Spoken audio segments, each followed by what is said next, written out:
I'm Rabbi Ammi Hirsch of the Stephen Wise Free Synagogue in New York, and you're listening to In These Times. I love talking to people who are highly intelligent, highly articulate, great experts in their field, and with whom I disagree just enough to make the conversation interesting. I'm not sure if anyone fits those criteria better than Liel Leibovitz, one of the Jewish world's deepest thinkers. Liel is the editor-at-large of Tablet magazine and the co-founder and editorial director of Tablet Studios, where he produces and co-hosts the weekly Unorthodox podcast and the daily Talmud podcast, Take One. A native Israeli, Liel moved to New York to earn his master's in journalism and his doctorate in communications from Columbia University. His dream? To become a professor, which he did. But the more he interacted with his colleagues, the more he came to realize he was somewhat homeless, ideologically, politically, even religiously.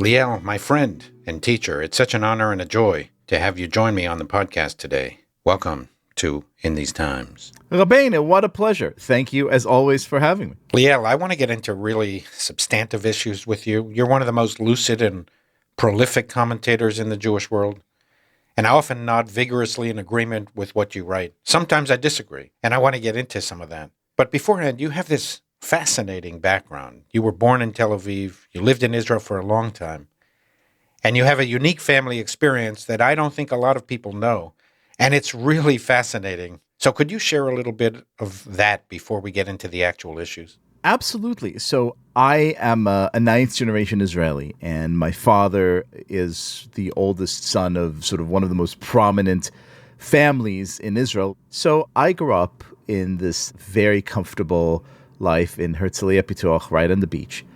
And my father had but one goal in his life, which is to make sure that his son, me, I'm an only child, grows up to be a real man. A real man in the Middle Eastern sense, right? In the only sense that made any sense to my father, which is let us go and shoot guns, let us go and drive cars, let us go and learn how to fight. And, standing there at 4 or 5 with a Colt 45 in my hands and feeling the blowback about to turn my arm out of its socket because I'm a little kid, was both strange and exhilarating, but I got the memo very well, which is why when I was in middle school, the person I idolized more than anything probably was this legendary bank robber who started robbing banks all over Israel, calling himself people called him the motorcycle bandit. He would be in and out of banks in 45 seconds. His identity was the subject of much speculation. Us kids assumed he was maybe a Mossad agent gone rogue or an IDF, general who wanted to relive his glory days. We had all these great ideas. I dressed up as this guy in Purim, and I would excitedly run back home always to talk to my father about the exploits of this legendary figure, only to one day receive a knock on my door, open it, see 3 uniformed police officers standing there, informing me that the motorcycle bandit was my own sweet dad, which changed everything about my life. First of all... Wait, so he hid it from you and your family and your mom? Completely, yes. And all these years you were idolizing the motorcycle bandit and you had no idea that it was actually your father? I mean, I would listen to the radio on the bus on the way back from school, and there was a breaking news bulletin saying a heist had just occurred, and I would get home, run home excitedly, tell my father, who, unbeknownst to me, had just robbed said bank seven minutes earlier, "Oh my God, did you hear the robber struck again?" And he would stand there and look at me with a complete straight face and said, "Oh no, tell me, I had no idea." And so he lived a double life for 2 years, something like that, until, like every good fairy tale, this one too came to an end. What do you think it was that intrigued him or excited him about robbing banks? He came from a wealthy family. I mean, look, I'm decidedly cautious about overanalyzing people. I think it is one of the afflictions of our modern moment in time. But I think it had to do with him wanting to assert himself, with him believing that really a man's only true worth was his might, his prowess, his physical strength, his brazenness. My father was reared on a diet of Steve McQueen, Charles Bronson, and Paul Newman. And so I think this really excited him. It made him feel present and alive. And at some point he was no longer thrilled because he had done everything he set up to do. And so he kind of let himself get caught, believed erroneously that if he just gave all the money back because he had not spent any of it, he would be forgiven and forgotten. Instead was sentenced to 20 years in prison. And my life went from, lounging by the pool in Maui to being cavity searched in prison every other weekend. So you went to visit every other week for how long was it? How long did he serve? Eventually, I think he served for 14 and a half. So much of your childhood was visiting your father in prison? Most of my childhood, yes. And when he came out, did he live a good life? Well, Rabbi, what is the good life? I'm joking. He's a complicated figure. He like very true to his shita, to his rabbinic thought process. He is not one for introspection. He has remarried. He's divorced my mother while in prison. He is a sort of, I think it's fair to say full-time celebrity. Goes on reality shows, gives talks, does commercials for banks. It's amusing to him. I don't think he spent a lot of time thinking about what he'd done or the weight of it or its impact on the people around him. But he's happy and healthy and young, which is, I suppose, all one could ask for. So now getting to your own writing, do you think this unusual childhood experience that you had, did it affect you in intellectual ways? Do you feel that you want to resist conformity, even intellectually, or something along those lines? 100%. Look, I think the greatest public health disaster afflicting Americans, but particularly, if I may, American Jews, is prestige addiction. The condition of being deeply, deeply, deeply motivated by how one might be perceived by the ruling institutions, individuals, caste systems of one's society.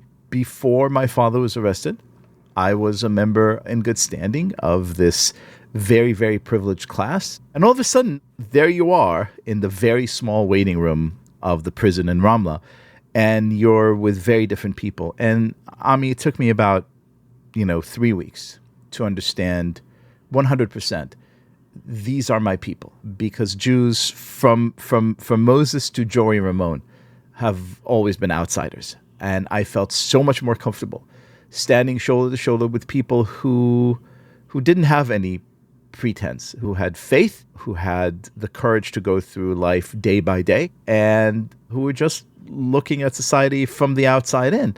And I felt that's me. Can I ask you, you spent your childhood in Israel, you went to the IDF, so your entire childhood and teenage years were in Israel. Liel, how do you know English so well? And you write so fluently in English. But maze English well. I learned from the TV. I watched a lot of TV as a kid, and I read a lot. I was a pretty lonely kid for most of my childhood, and so I would spend my days reading, and primarily in English. As for writing, honestly, this will sound like a kind of strange assumption, but I think Joseph Conrad, to whom I am in no way, shape, or form comparing myself. English, I believe, was the second or third language. And I said it's really easy for me to write in English as well as I do because I never had to go grocery shopping in English. It was never a utility. It was always a playground for ideas. One entered when one was ready to think about grand, exciting things. That's very much me. English is my third language, and I'm in love with it. It's a fantastic, fantastic way to have some fun. I first became especially intrigued with your writing when you wrote about your ideological shift. I might be mischaracterizing your perspective, but I think that you were suggesting that you started out in what we would consider to be a liberal or a left place, and you've had a transition over the course of the past years. Did I state that right, and could you expand on that? Sure. I'm about to say the most solipsistic yet most obvious thing that pretty much every person who's undergone any form of ideological conversion always says, which is, I didn't change at all. It's the world around me that did, right? Because obviously the world revolves around me. I think as silly and ridiculous and self-aggrandizing as that statement is, in a sense, it is kind of true. There is a great meme that I like online that says something like, am I a racist transphobic, misogynist, white supremacist, or am I just a normal person from 15 years ago? There is a sense that, the Overton window has been moved radically, and some of our discussion has changed so wildly and so profoundly that if you ask the same exact question that you would have asked, 10, 7, 9 years ago about basic assumptions about American life, you are now considered kind of a persona non grata.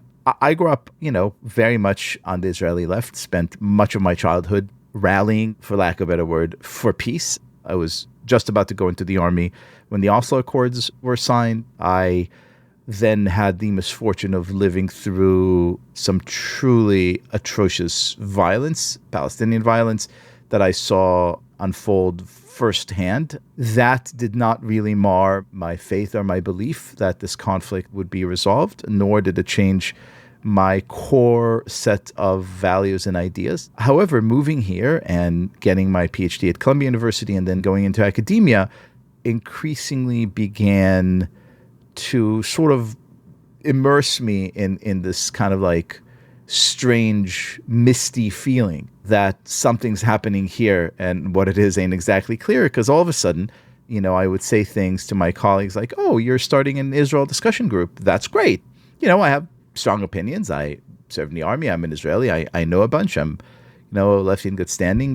Please, let me come to this discussion group. I'd love to talk to you. Open heart, open mind.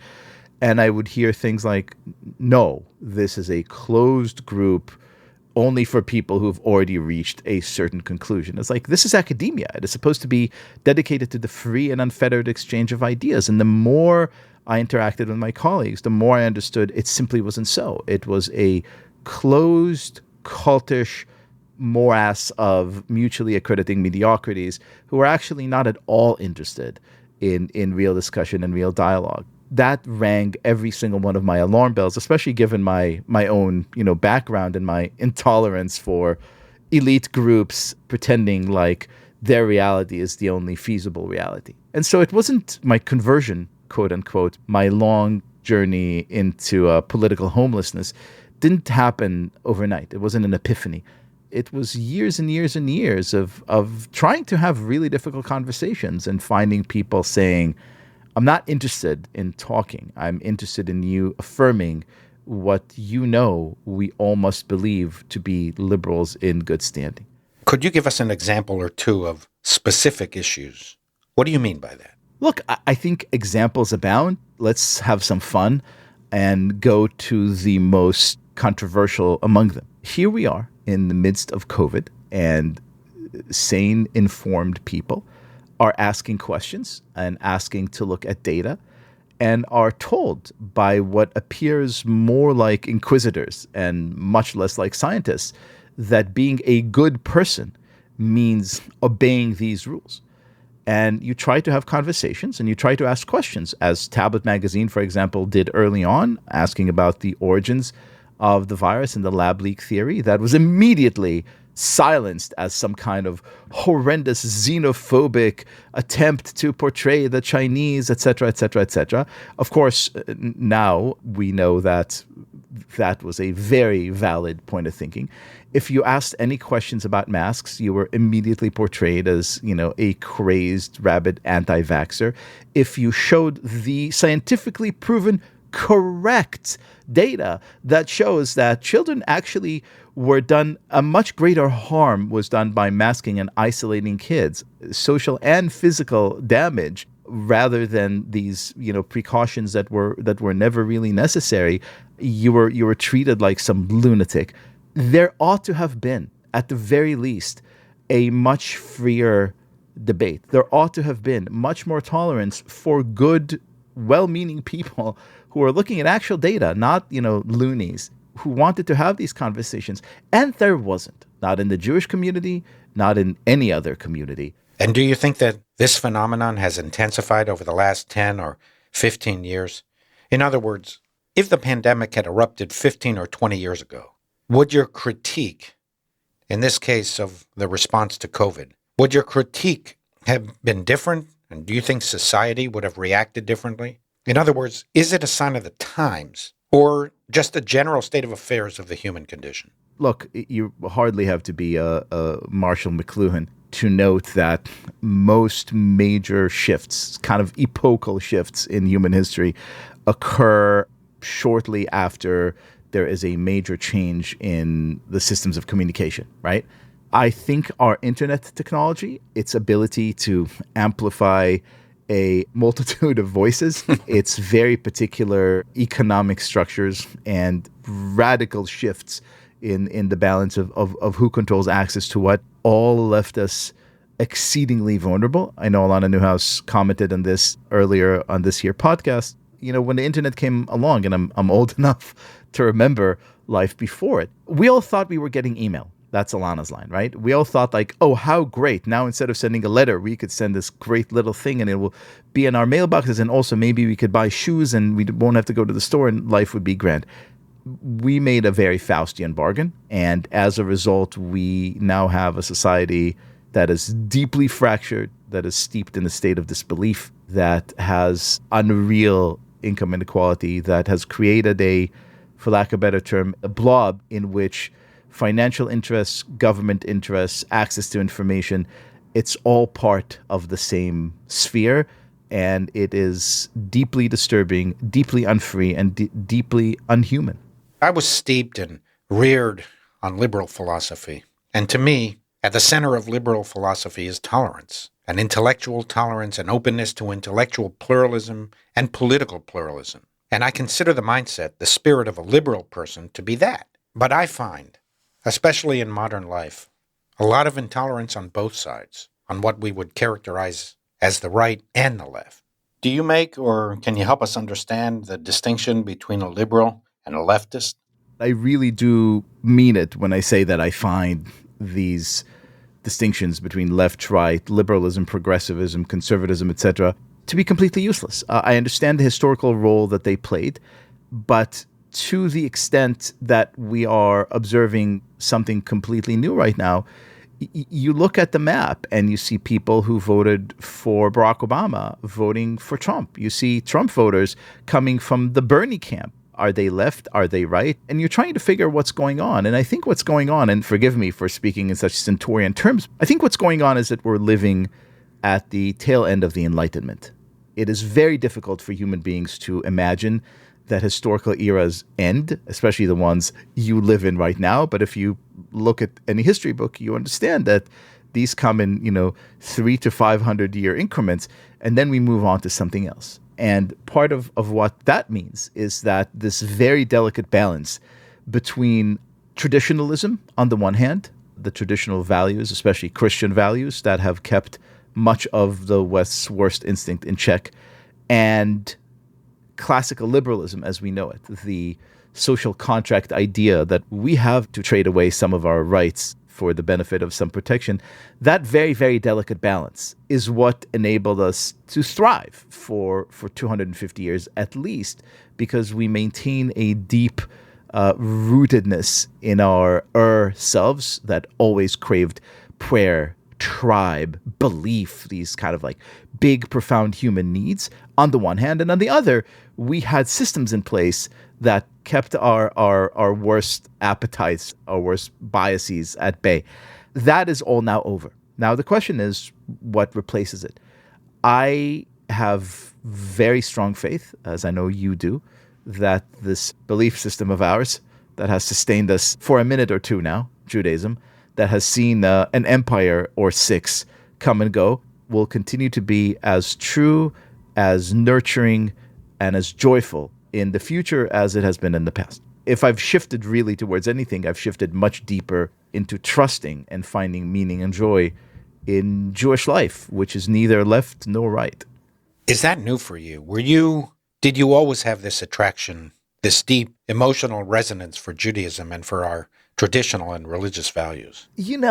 I like to joke and say I grew up a few cheeseburgers removed from the faith of my fathers. My grandmother's grandfather was the great Rabbi Yosef Chaim Sonnenfeld, who was perhaps the most prominent Haredi religious leader in pre-state Israel. This was not a man who was tolerant of modernity, to say the least. but a brilliant, brilliant Torah scholar. And so my family, for the most part, is still Haredi. A few of them are what we would call now religious Zionists. But I grew up always very fiercely believing in Hashem, but believing just as fiercely that Hashem was cool if I wanted to try this shrimp cocktail, that Hashem wanted me to be a good person, and that this kind of ornery insistence on the details of observance, that was the stuff that we have shed. I have come to think about things very differently.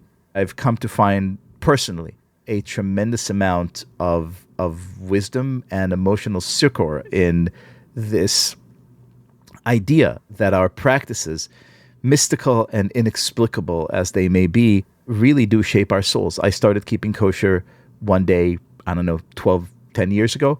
Don't ask me why, because I can't explain it. And I love that I can't explain it, because what I can explain is how deeply and fundamentally it changed me. How deeply and fundamentally deciding to pray 3 times a day changed me. How deeply and fundamentally studying the Talmud has changed me. Those are wonderful practices, and long may they run. Apropos studying the Talmud, your latest book is about that. You called it How the Talmud Can Change Your Life. What led you to want to write that? And did you enjoy writing it? Did it fulfill your expectations when you wrote it? Like every good apocalyptic story, this one dates back to November of 2016, a month many of us have yet to recover from. I was about to turn 40. I decided to run the New York City Marathon for the first time ever. It was an amazing feeling. People were holding signs. Everyone was very cheerful. It was New York at its best. People from all walks of life, all races, all genders, just there to love each other and support each other. This was 4 or 5 days before the elections. This was 2 days. 2 days before the election. And I just had the best feeling. I'm like, everything is going to be great. I am going to turn 40, change a decade into a world that will be markedly better. Tuesday was election night. Wednesday was my birthday, and I'm sitting there like so many of us, absolutely stunned, heartbroken, dejected, and completely, in shock. And on Thursday, I say to my wife, look, I had the worst birthday ever. Please, let's go out. Like, I need a martini. This I need to wash it off. And as I'm holding the drink to literally as I'm taking a sip, I got a text informing me that my person I'm very honored to have called a friend, but also a Rebbe, the late, great Leonard Cohen, passed away. And thus began a long, dark kind of period for me as well as for so many of us, in which I felt like I needed, to quote the great Leonard, a manual for living with defeat.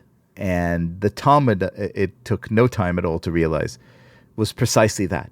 The thing that attracts me the most to this book is the fact that it kind of stems from 2 amazing insights, right? Here we are in the year 70.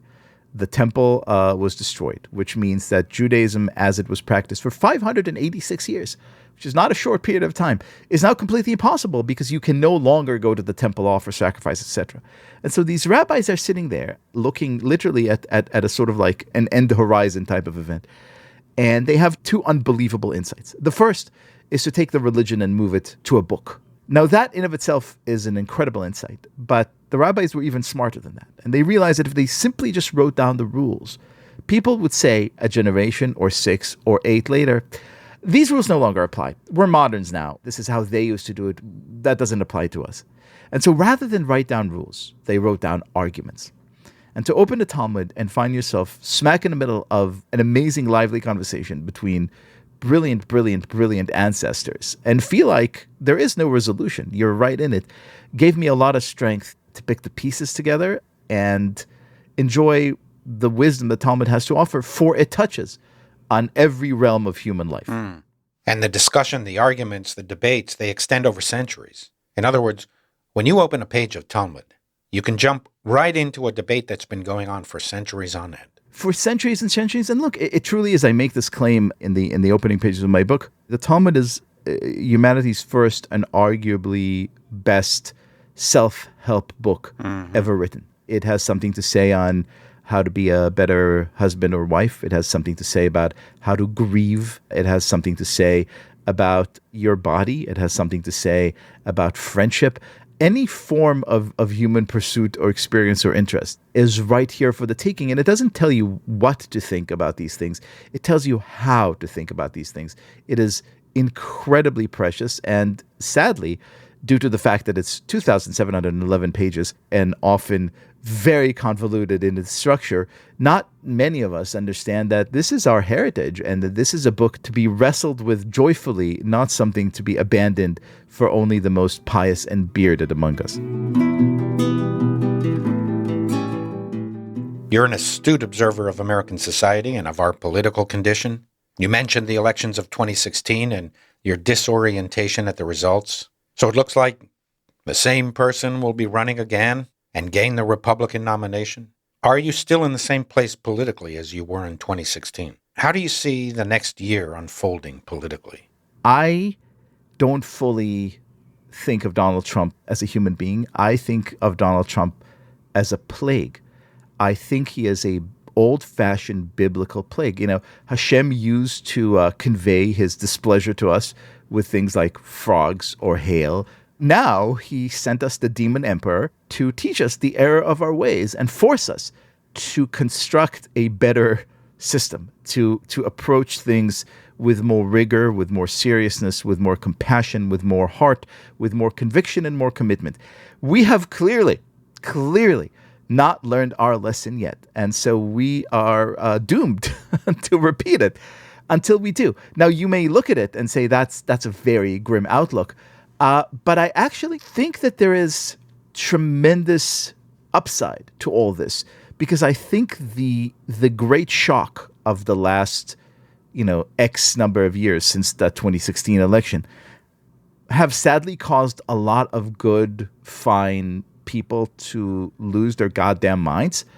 But for every conspiracy-addled, insane person, I find that there are 10 who woke up from a long slumber and realize now that they oughtn't wait for the executive branch or their local congressman or senator or corporate America to shape their lives, that there is a lot of work to be done and that they oughtn't to be consumers, but rather citizens, which is why we're seeing so many people doing so many incredible things like buying land, growing vegetables, forming study groups, being there for one another. I think that's wonderful. And I see much more of that than I do the kind of mad swirling of our, elite chattering classes in universities and newsrooms. So when you write about the turn and how people who were friends of yours and ideological soulmates, how they felt differently than you or maybe even left you or you left them, do you still have the same view on Donald Trump as you did in 2016? Unchanged, one for one. Literally, the plague analogy is one that I used very shortly after his election. But here's the thing that really saddens me. You said, people who left you or you left them. I didn't leave anybody. In fact, in this piece that I wrote, The Turn, I began the piece with... You talked about how it generated a sense of loneliness for you. Completely. But because... Let me answer the question of the story. I had a very, very dear friend who sadly passed away, who was my mentor at Columbia and someone who I felt was truly, a member of my family, who, as I was turning, I suppose, asking questions that no longer seemed, appropriate in the ever-hardening political climate, took me out to lunch one day and said to me very bluntly, and before the appetizers even arrived, a lot of people are really beginning to be very troubled by the way you're talking these days. And the thing that really struck me wasn't what he said, which sounded Soviet and bizarre on its own merit. Comrade, people in the party are saying you're saying inapproved speech. It was how he said it. It was the complete lack of love, He wasn't being kind and soft and saying, hey man, like I love you and I just want to make sure everything's okay, or I want to make sure that you're not hurt. It was a sort of like, shape up or get out type of vibe. I have lost quite a few friends over this, and I'm not alone. I know a bunch of other people who all of a sudden found themselves politically homeless and as a result kind of get the cold shoulder in their former social settings. And nothing is more disappointing, heartbreaking, and frankly odious than looking at a fellow human being, a friend, and deciding that because that person espouses political views that you don't agree with, they are a bad person. Sadly, the entire discourse right now is precisely that. That is the greatest heartbreak of them all. Which leads me to ask you about what's happening in American universities, including our elite universities. I know that you have a lot of thoughts in this regard. You've written about the American universities at length. I need two words, Ammi, honestly. The two words are get out. It's no longer what it used to be. It's not good, and it's never coming back. Get out? You're talking about getting out of universities at all, or get out of the rat race to get to the best universities, or the ones that are considered the best? No. I fully believe that none of us ought to send their children to college at the moment. I say this to my children who are 12 and 10 3 times a week.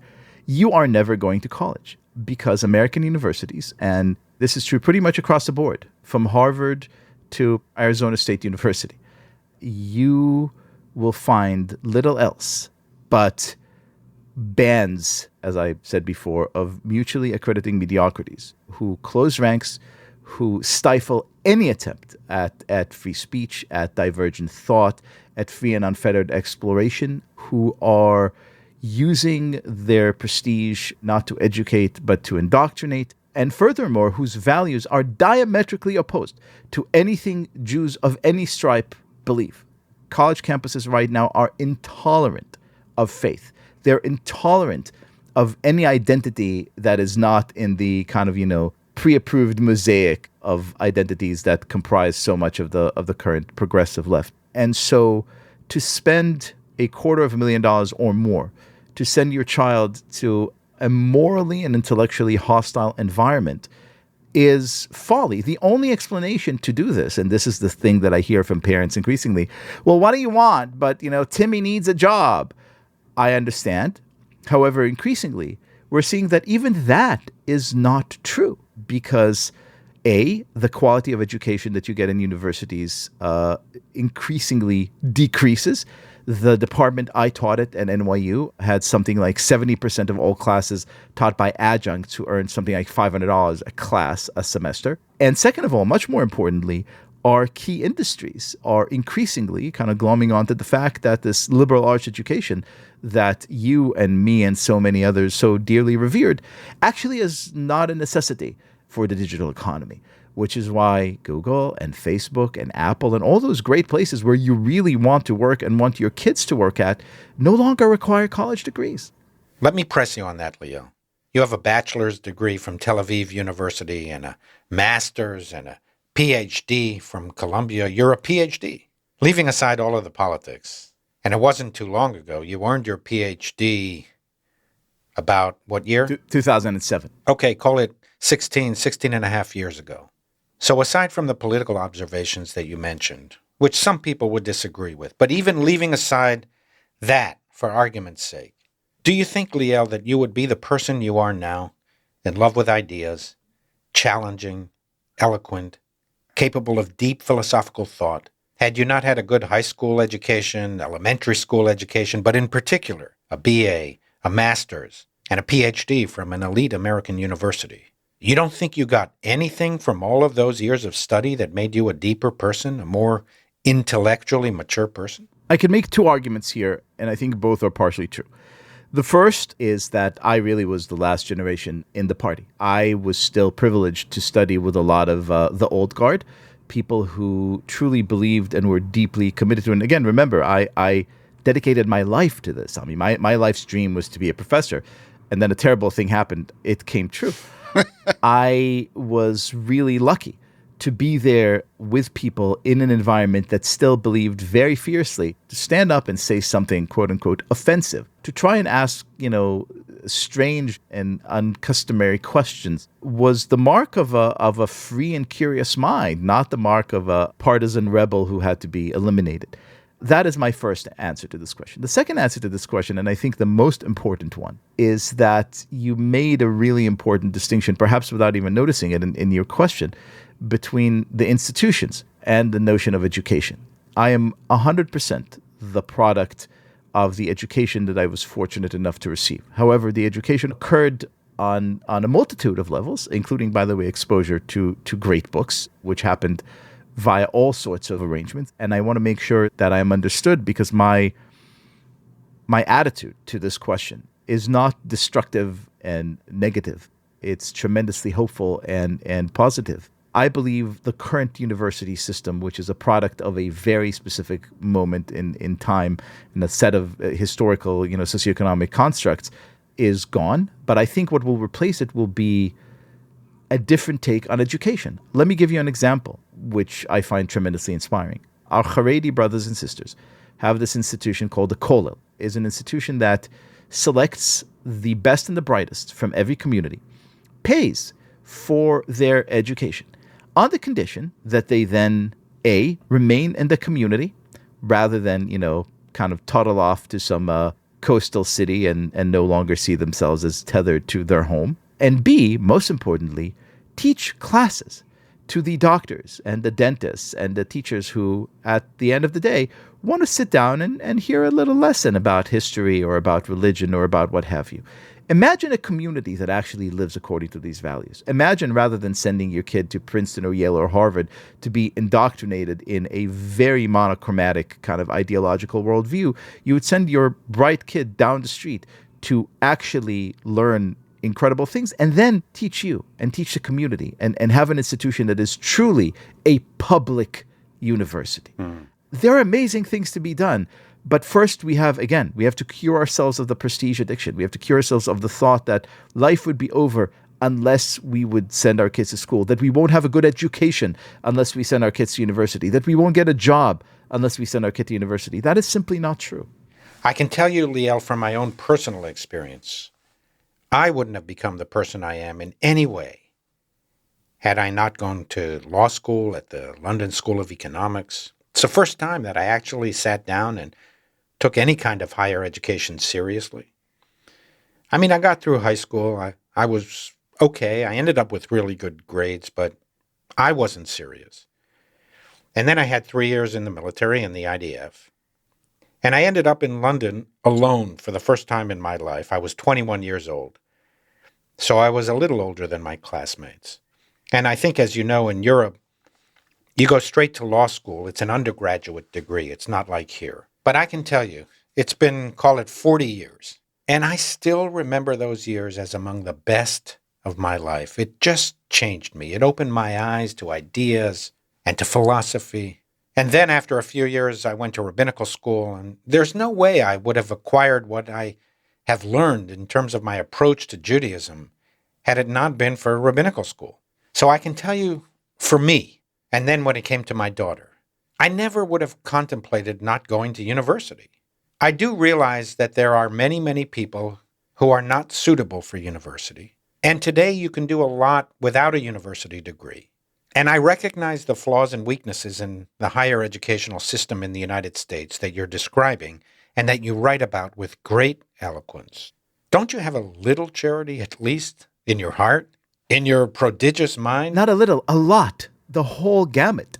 And because I share this passion of yours, and because, like you, I look very fondly at the experience and education that I was very fortunate to acquire, because this great love and great gratitude still burn within me, it is precisely because of those very positive emotions that I absolutely refuse to accept the deterioration, the ruination, the irredeemable, irreversible destruction of these institutions on which we depended. And if I believed for one moment that the system as it stands was redeemable, I would spend every breath I had doing it. The universities have been at the very center of this enormous tension in the aftermath of October 7th. What do you think about young American Jews who don't see what you and I see very clearly? And what are your thoughts about the university scene since October 7th? It gives me very little satisfaction, truly, to watch the kind of maelstrom that I've been describing for, about 6 years now, taking flight so rapidly and so furiously in the aftermath of October 7th. I think that whereas some of us realize the extent and the depth of the institutional systemic rot of American higher education, most American Jews were willing to live with some kind of notion that it's not all universities, it's just some professors, it's not all faculties, it's just, the liberal arts, it's not all administrators, it's just a handful. To see these formerly great institutions become feverish swamps of Jew hatred, to see them house Hamas demonstrations, to see violence against Jewish students percolate on campus after campus, and to see university presidents of two of our most celebrated institutions have to resign in disgrace for their inability to do the simplest thing as just to say, hey, hating Jews and being violent against Jews, that's wrong. That comes as a shock to many American Jews. Permit me for a second a touch of optimism. I don't wish to be like those, old sour radicals of the 60s who believed, like Lenin, that the worse things are, the better they are, because people see the ways of the oppressor. But when I see Harvard's early admissions application rates drop precipitously, when I see people who year after year and warning after warning continue to give money and time and energy and talent to these universities, all of a sudden quit en masse and in disgust and saying, you're not getting anything from us. When I see, parents and friends say, you know what, I'm going to apply to Yeshiva University, that gives me tremendous hope. I think that what we're seeing right now on American campuses would be the first known vaccine to this great public health crisis, this addiction to prestige. I think that American Jews, even some young ones, understand that these institutions are no longer delivering on any of these promises, and as a result are walking away. Would they walk away far enough, fast enough, and in sufficient numbers? Maybe. But at least we have an opening to a conversation right now, whereas 4 months ago, we had none. We're now 3 months into the war since October 7th. I think it will be a day that will live in infamy in Jewish history. I think even 1,000 years from now, that Jews will mark this day in some way. You've been to Israel. What are your impressions? What do you think we should know? I think it's a question of great magnitude, and it's a question that we will spend the next 100 or 1,000 years trying to answer. But I would answer it in the most banal and yet profound way imaginable, which is to say that anyone who has doubted the strength, resilience, and love that we have for one another has been disabused of any illusions. The divisions that we have are very real and very profound, and yet when the worst imaginable occurs, our ability to just spring to action is simply astonishing. I mean, I've written very critically of the protest movement opposing the judicial reform. I took issue with their goals. I took issue with their tactics. And yet, the moment that this happened, these guys, led by a group called Brothers in Arms, they arranged for housing for people who were left homeless. They arranged for education for kids that were left without any educational infrastructure. They arranged for clothing. This great ability to put differences aside is something that I continue to find very inspiring. That having been said, 3 months in, I think we're beginning to see that this war isn't just a war between Israel and Hamas. It is not even just a war between the so-called axis of resistance of Iran, Russia, and China and the Western world, but it really is a sort of world historical test of the ability of the Jews to answer a bunch of fundamental foundational questions that we raised at the earliest days of the Zionist movement. Questions of just what we want this land of ours to look like and how far we're willing to go to secure it. I totally agree. You and I have both been to Israel since October 7th. And my impressions are your impressions. We met some of the same people when we were there. And it's just astonishing. There's some unbelievable strength at the core of Israeliness and Jewishness that sometimes we underestimate and don't give enough credit to. Do you think, having said that, that American Jews understand what's at stake as Israelis do? You know, that there's a law that every Jewish conversation cannot contain more than, say, 13% cheerfulness, or else we just absolutely have to edit everything out. Let me take issue with this question and answer by saying that not only am I not certain that American Jews understand what's at stake, I think many Israelis too are understanding what's at stake. Honestly, for the first time, the thing that crashed on October 7th wasn't just some conceptia, as they like to say in the army. What collapsed on October 7th is a story that Israelis have been telling themselves for 2.5 decades now, a story that a vast portion of American Jews have been telling themselves too, a story that the main thrust of Israeli history revolves around this axis called the Israeli-Palestinian conflict, that one nation's national aspirations are a mirror image of another nation's national aspirations, and that the game right now is trying to find some kind of balance, some kind of compromise that would allow these two nations to live side by side. It is the main kind of current behind the idea that while Hamas may be a murderous terrorist organization, it is also a de facto form of government, of a de facto state that has all the characteristic of a kind of viable, independent, sovereign nation. And therefore, if we only produce the correct number of work permits, the correct number of trucks that are allowed back and forth, the correct number of lenient agreements and arrangements, these people, while not inclined to make peace with us, will at least refrain from slaughtering us. That ended at approximately 6:30 a.m. on the morning of October 7th. It made it very clear to the Israelis that on the other side, we have a murderous foe. And furthermore, that this murderous foe is supported by a vast proportion of the civilian population that, as we saw, and this is the most heartbreaking thing of all, sort of gleefully partook not just in supporting the murderers, but sometimes in the murders and kidnappings themselves. It is very difficult to come back from such a realization, in large part because it necessitates completely changing everything we thought we knew about the situation, and in turn, also our response. And so what we must now do, and it is a very deep and dark realization, is actually fight a war against an enemy that is hell-bent on our extinction. I agree with you. One of the things that I did was interviewed several dozen people when I was in Israel. I sent dispatches back to America, and I interviewed a lot of people who were survivors of those settlements near the Gaza border. As you know, many of them, if not most of them, were peaceniks.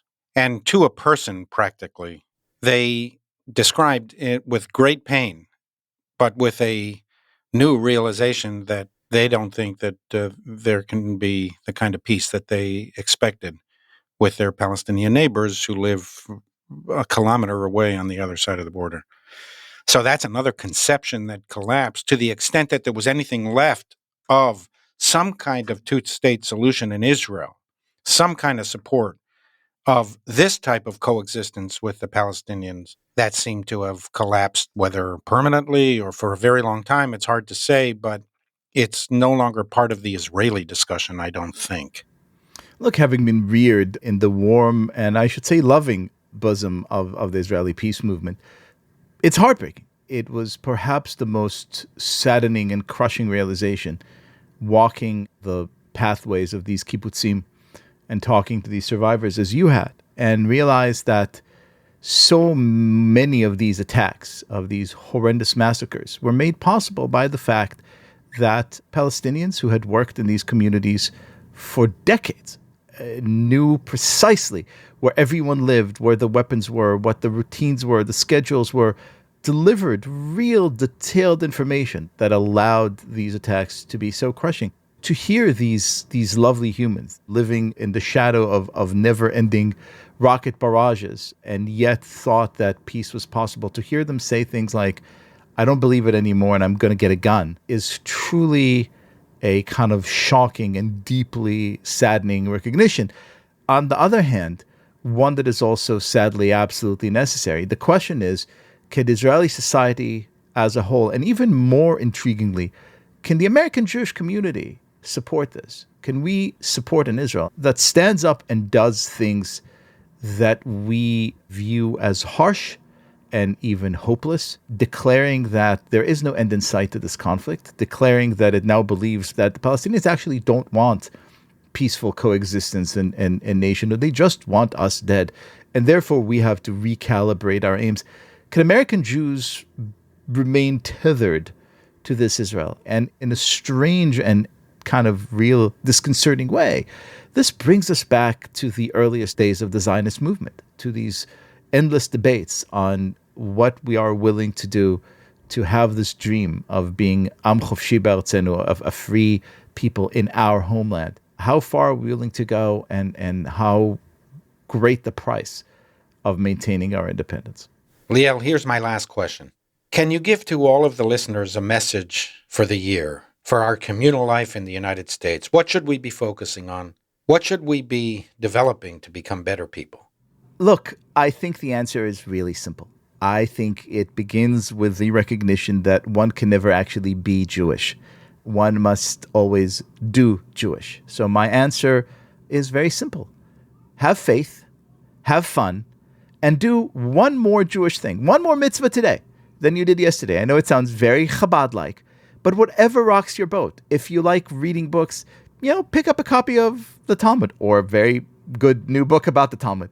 If you like, practices, pick up some mitzvah that you haven't done before. Invite another Jew for Shabbos dinner. Do something communal. Do something to serve others. You will be shocked, surprised, and delighted how much meaning, truth, and joy there is in living life like that. This has been an amazing conversation, Liel. I want to thank you very much and urge you to continue to do what you do. And you do it so well. Challenge us, provoke us, cause us to nod vigorously in agreement. And if, knowing you, if from time to time we also shake our heads in some disagreement, that's a compliment for you too. My friend, I've learned from the best. I am grateful to you, not just for this incredible conversation, but for your courage to stand up and ask some pretty difficult questions yourself. I could spend hours responding to a wide range of topics Liel raised. In the limited time I have, I want to focus on his comments regarding the impact that ritual, study, and worship have had on him. Liel emphasized that one must always do Jewish, not simply be or think Jewish. He captured one of the essential elements of Judaism. Nowadays, especially in the non-Orthodox community, which is the vast majority of the Jewish world, it is common to view religion as more of an inspirational exercise than a system of obligations.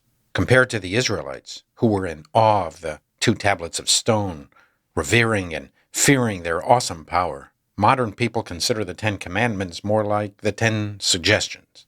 People do what they feel like doing today. We are constantly told that no one should judge another, preach to another, or impose obligations on another. The sense of commandment, obligation, seems very outdated to us, almost pre-modern. Maimonides taught that every Jew is required to study Torah, whether rich or poor, healthy or sick, young or old. Even a beggar, who goes from door to door, must devote time to Torah, wrote the great sage. Until when is one required to study Torah, asked Maimonides? Until the day of death. But today, most modern Jews chafe at behavioral requirements. Come on, who needs this? Modern life is about me, my feelings, my needs, my advancement, my gratification, my spirit, my life, my choices, my decisions, my family. If I want, I do. If I don't want, who is anyone? Who are you? Who is Maimonides? Who is Moses? Who is God to tell me what to do? Are you saying that I'm not a good Jew if I don't study every day? One of the interesting questions of Judaism was, where should a child begin Torah study? With what topic? What Torah passage? What prayer? The answer was, every Jewish child should begin their studies with Leviticus. The sages explain, as children are pure, so they should first study the laws of purity. They study the laws of purity and begin to realize that purity is in doing, not simply thinking or feeling. Holiness is in action, not only contemplation or meditation. You don't start with an inspiration. I'm really inspired to study Torah every day. First you do. Then, hopefully, you'll be inspired. You do first, and then you understand. You build first, and then you gain inspiration. It is a unique Jewish approach to the world. We don't start with faith. We start with a desire to build the path to faith. We don't start with inspiration. We start with creating space for inspiration. Judaism insisted that it's not enough to feel. While we are sympathetic to what goes on in your heart, we care more about what you do than what you feel. We never interpreted love your neighbor as yourself as feeling something. It was all about treating our neighbor properly. It was all about deeds. Jews believe that most people have it wrong. They have it in reverse. We believe that inner improvement does not begin with inner thoughts, but with outer actions. We do not believe, as most people do, that actions follow beliefs. We conclude the opposite, that in most cases, beliefs follow actions. Good intentions are desirable, but good outcomes are required. A good person is defined not by what she thinks, but by what she does. Piety in Judaism is in performance. And even if what motivates us is to be good, moral, decent human beings, still, Judaism insists that we must practice how to be good.